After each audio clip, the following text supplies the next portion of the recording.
Bonjour à tous. Donc, je m'appelle Émilie. J'ai commencé en septembre une thèse CIFRE entre Centrale Nantes et Bureau Veritas Solutions Marine and Offshore. Ma thèse est dirigée par Aurélien Babary, Oléa à Centrale Nantes. Et du côté de BVS, je suis co-encadrée par Théo Desfonds. Donc, ma thèse porte sur la modélisation instationnaire et la performance des navires à assistance bélique. Mais pour ce premier mois, j'ai concentré mes recherches sur la modélisation des interactions entre voiles. D'abord, je vais vous introduire les enjeux des interactions entre voiles pour les systèmes béliques.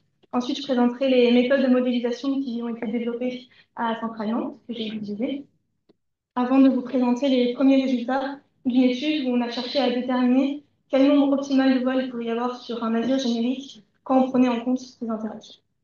Donc, toute la présentation se fera, je me concentrerai sur des voiles rigides, comme Clément, et à l'inverse de Clément, je me situe en régime stationnaire. Pas de turbulence, c'est pas... c'est ça. Donc, pardon.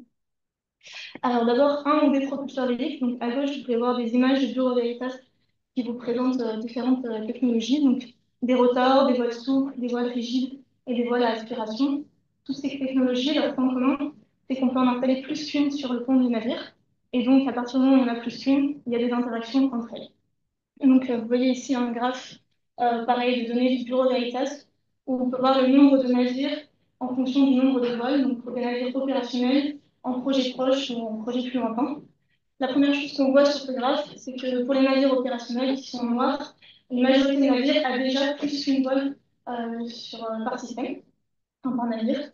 Et dans les projets, on voit que les projets de concept qui ont été annoncés vont jusqu'à 10 vols. Donc la question des interactions, elle se pose et ça devient important de la prendre en compte, de chercher à les estimer. Donc, quelques exemples ici d'expériences en soufflerie. Vous avez à gauche une expérience en soufflerie en 2014 à Hiroshima et à droite une expérience en soufflerie à Southampton en 2022. Et donc, ces deux expériences, elles sont à chaque fois faites pour des voiles rigides en cascade, trois voiles rigides les unes derrière les autres. Et elles vont montrer, donc à gauche, vous pouvez voir la distribution de pression autour des trois voiles pour différents angles de vent qui arrivent dessus. Et on voit que, effectivement, les distributions de pression sont différentes pour chaque voile, justement parce que l'écoulement est perturbé à chaque fois par les voiles en amont ou en aval. Et donc voilà, à gauche, à droite, pardon, vous avez un graphe où pareil, on va avoir différents coefficients de portance de chaque vol en fonction des angles d'attaque. Et on voit que pour les mêmes angles d'attaque, les trois vols ont aussi des coefficients de portance qui sont différents. Et ça vient du fait que le vent est accéléré et ralenti ou dévié selon les configurations. Donc, moi, aujourd'hui, ce que je vais vous présenter, c'est une étude théorique sur un avis générique avec quelques approximations pour juste chercher à mettre en évidence une tendance, voir à quel point les interactions vont impacter des projections économiques, enfin la performance des vols et donc les projections économiques sur les systèmes. Donc, on va se demander sur un navire qui a un certain espace, quel est le nombre optimal de vols qu'on peut y mettre. On va se dire, bah, si les interactions entre vols réduisent la poussée moyenne par unité, alors le nombre de vols qu'on voudrait mettre dessus n'est pas forcément le nombre maximal. Donc, pour les méthodes de modélisation, alors la méthodologie qu'on utilise, en fait, on part de coefficients 2D, des coefficients de profil 2D qui ont été qui ont été déterminés soit par des études expérimentales, soit par des coefficients, par des études CFD et 2D. À partir de ces coefficients de performance, on peut modéliser grâce à un logiciel qui s'appelle CN Aeromodels. On va modéliser le système d'hélice en entier, donc les voiles en 3D, et on va prendre en compte les interactions entre les voiles. Pour ça, on n'utilise plus de CFD, parce que ça représente un coût trop important, parce qu'on veut modéliser on veut modéliser la performance sur des systèmes, sur beaucoup de configurations différentes. Donc pour ça, on utilise la méthode de la ligne portante non linéaire, qui nous permet d'avoir des estimations assez précises, qui ont été validées par des données en littérature, mais qui est beaucoup plus rapide que des simulations 3D CFD.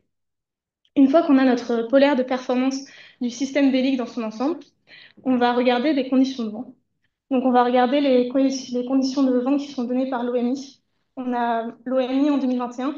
Elle a publié une matrice des conditions de vent, de probabilité de conditions de vent sur les routes maritimes principales.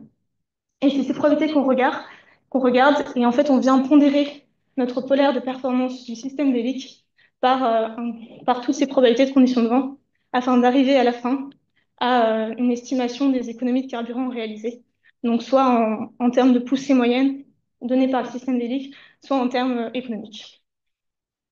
Donc, un rapide rappel de ce que c'est que la performance d'un système délique. Alors ici, vous voyez un navire qui a donc son axe, l'axe des X, qui est l'axe d'avance du navire. Et vous voyez une voile qui n'est pas à l'échelle sur le navire. Donc un certain vent apparent, l'apparent wind, arrive sur la voile. Et en fonction de l'angle d'attaque de la voile, ça va générer des forces de portance et de traînée. Et lorsqu'on les projette sur l'axe du navire, on a des forces de poussée et des forces latérales. Moi, aujourd'hui, je vais m'intéresser que aux forces de poussée FX. Les forces latérales, elles seront discutées dans d'autres présentations. Et une fois qu'on sait que la performance de la voile est fonction de son angle d'attaque alpha, on va pouvoir définir plusieurs stratégies de contrôle qui vont permettre d'optimiser la poussée du navire. Donc, la première stratégie de contrôle qu'on a pris en compte, c'est la stratégie commande. C'est une stratégie de base. On va chercher à définir, à régler chaque vol par son angle par rapport au navire. Et cet angle bêta, on le définit comme étant l'angle apparent du navire moins l'angle d'attaque optimal qui a été déterminé au préalable.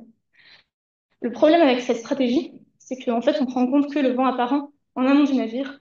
Or, parce qu'il y a des interactions entre les voiles, que chaque voile va perturber le vent localement, on n'arrive pas en fait à avoir l'angle qu'on souhaite. Donc là, ici, vous avez un exemple, la deuxième voile, elle a un angle d'attaque qui est beaucoup plus petit que ce qu'on voulait au départ. Et donc, elle a une performance qui est réduite. À partir de là, on va déterminer on va choisir d'utiliser d'autres stratégies de contrôle. Une autre stratégie qui serait plus améliorée, c'est la stratégie qu'on nomme rule-based. Cette fois, on va venir calculer la perturbation locale du vent apparent pour avoir le véritable angle de vent apparent vu par chaque voile. Une fois qu'on a fait ce calcul, on peut déterminer le réglage de la voile par rapport au navire qui nous amène vraiment aux angles d'attaque optimaux qu'on cherche à obtenir. Une troisième stratégie de contrôle encore plus améliorée, c'est la stratégie Max Thrust. Cette fois, on se dit qu'en fait, euh, régler chaque voile pour qu'elle soit à son optimum individuel n'est pas forcément ce qui va permettre d'atteindre l'optimum total. Donc, on va cette fois explorer l'espace des configurations possibles des voiles en cherchant à optimiser la poussée totale et donc à trouver quel réglage de voile permettent vraiment de moins perturber les autres et donc d'aider à avancer au maximum le navire. Cette stratégie, dans CNRMNES, elle est implémentée avec un algorithme génétique. C'est un algorithme d'optimisation qui n'est pas déterministe. Donc, on a aussi peut-être des réglages à faire pour avoir l'algorithme d'optimisation qui fonctionne de manière optimale, pour mieux optimiser la stratégie. Donc, enfin, on arrive à la question. Donc, est-ce que avec tout ça, on peut obtenir un nombre optimal de voiles sur un navire générique? Donc, notre cas d'étude, c'est des voiles qui dérivent du concept de Sandberg. Donc, c'est des voiles qu'on va simplifier par rapport à la Sandberg. On va avoir une voile en une seule partie, qui sont de profil NACA 0015 et une hauteur de 70 mètres.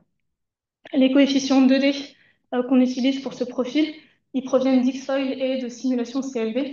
Donc, on les a à différents nombres de Reynolds. Enfin, on a un navire et un système bélique. On considère un navire de type porte-conteneur qui va naviguer à 18 nœuds. Alors, 18 nœuds, on sait que c'est un peu rapide pour un porte-conteneur avec des voiles. En fait, l'étude totale étudiera des navires à 12 nœuds, 15 nœuds et 18 nœuds, mais les premiers résultats sont avec 18 nœuds. Donc, pour l'espace pour les voiles, on va avoir un espace de 140 mètres au total. On a testé des unités d'une à 6 voiles qu'on va espacer au maximum à chaque fois. Et pour les conditions de vent, donc, je vous représente la carte thermique des probabilités de conditions de vent de l'OMI. Et cette fois, je l'ai transformée en vent apparent avec du coup un navire à 18 nœuds. Pour information, en fait, on va lancer ces simulations sur des conditions de vent apparents parce que ça va nous permettre de prendre moins de simulations. En fait, si on prend en compte toutes les conditions de vent données par l'OMI, on a 25 vitesses de vent, on a 72 angles de vent, donc 360 avec un pas de 5 degrés, et enfin, de 0 à 360 degrés avec un pas de 5 degrés. Et ça fait près de 1800 simulations. Il y a toujours un problème de coût de simulation. Donc, on a cherché à réduire ce nombre de cas au maximum. Et en fait, en transformant les conditions de vent en conditions de vent apparentes, on a des probabilités beaucoup plus concentrées. Et en plus, du coup, on peut, en extrayant seulement 95% des conditions de vent, en fait, on se retrouve avec près de 500 simulations au lieu de 1800, qui représente un gain de temps assez considérable. Donc, toujours pour la même raison, pour pouvoir prendre des conditions de vent apparentes seulement, on va prendre un vent uniforme, un profil de vent uniforme, ce qui n'est pas forcément réaliste par rapport aux conditions en mer. Mais pareil, on a trouvé en testant, en comparant avec des profils de vent logarithmiques, que c'était valable. Donc, premier résultat, la poussée moyenne par stratégie et par vol. Donc, vous avez sur ce graphe la poussée moyenne par unité de voile qu'on a trouvé. Donc, pour des voiles avec une seule voile, il y a entre 15 et 20 kilonewtons. Mais évidemment, ça diminue. Plus on a des voiles, moins en fait chaque voile va contribuer à une poussée importante. Donc, ce premier point, il montre qu'effectivement, les interactions en moyenne vont réduire la performance du système vélique, enfin de chaque vol. Et enfin, un premier point important, c'est que la stratégie commande, qui est la stratégie de base qui ne prend pas en compte les interactions, cette stratégie est la moins efficace de toutes, comme on pouvait s'y attendre. Par contre, ce qui nous a étonné, c'est que la stratégie rule-based et la stratégie McFirst a des performances plutôt similaires pour 6 vols, alors qu'on aurait pu s'imaginer que la stratégie McFirst allait rester bien au-dessus, voire être de plus en plus bonne par rapport à rule-based, avec un nombre de vols qui augmentait. Donc, ça a plusieurs explications. La première, c'est qu'on peut se dire que la stratégie rule-based, en fait, est déjà optimale, que c'est comme ça, comment dire, contrôler chaque vol à son optimum individuel, c'est déjà ce qui va permettre un optimum total. Mais notre deuxième explication, ça peut être que l'algorithme d'optimisation de Max Frost peut être mieux réglé pour avoir et mieux explorer l'espace et donc trouver des optimums plus vraisemblables.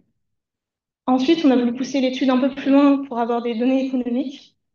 Donc, on a pris des, euh, on a fait plusieurs hypothèses sur notre navire. Donc, il navigue toujours à 18 nœuds. Il va passer en mer sur un an, il va passer 150 jours. Ensuite, on a pris des données un peu typiques de navire, donc un rendement d'hélice à 0,7, consommation MgO 400 à 180 grammes par kilowattheure. À partir de là, on a un prix du propulseur qu'on a mis à 1,5 million d'euros parce que la voile Oceanbird est plutôt grande dans notre étude. Et enfin, on a pris des données européennes sur les prix du carburant et les taxes carbone. À partir de là, on a pu calculer les gains. Donc pour ça, ce qu'on a considéré, c'est que la puissance qui est produite par le système bélique, c'est exactement la puissance que n'a pas besoin de produire le moteur. Donc ce qui est une hypothèse un peu forte dont parleront d'autres personnes plus tard. Mais c'est ce qu'on a considéré ici. Et ensuite, du coup, pour les gains, on a additionné les gains dus aux économies de carburant et celles dues aux économies de taxe carbone. Et donc, ça nous donne ce graphe sur les ressources sur investissement de chaque système par nombre de voiles et par stratégie de contrôle. Et donc, vous pouvez voir encore une fois que la stratégie commande, c'est celle qui a les temps de ressources sur investissement les plus longs, celle qui est la moins efficace. Et à l'inverse, les stratégies rule-based des commandes, les stratégies rule-based des max cost sont plus efficaces. Et donc, pour répondre à notre question sur le nombre optimal de voiles, on peut juste le connaître en connaissant la durée de vie de chaque système. Donc, si on estime que notre durée de vie de voile est de 15 ans, ici, à partir de 3 voiles, on va plus être bon si on utilise la stratégie de contrôle commands. On peut encore avoir 3 voiles et avoir un bon retour sur investissement pour les stratégies rule-based et max cost. Voilà. Donc, en conclusion, les interactions entre voiles ont un impact sur les projections économiques. Et pour chaque stratégie de contrôle, si on veut des stratégies de contrôle efficaces, il faut prendre en compte les interactions. Et avoir des stratégies de contrôle efficaces, ça nous permet aussi d'avoir de meilleures économies de carburant au final. Les limites de l'étude, c'est tout ce qu'on a fait comme hypothèse sur les profils de vent, sur les interactions qui sont négligées entre système d'élite et navire. Et c'est aussi nos premières, comment dire, nos hypothèses économiques. Mais tout ça, c'est vraiment parce que on veut pas avoir de valeur sur un projet concret, on voulait mettre en évidence une tendance. Voilà. Du coup, les prochains travaux, ce sera de développer le CNR Models pour inclure des fonctionnalités qui prendraient en compte comment dire, l'impact de la coque et de la superstructure du navire sur les performances électriques. Voilà. Merci pour votre attention.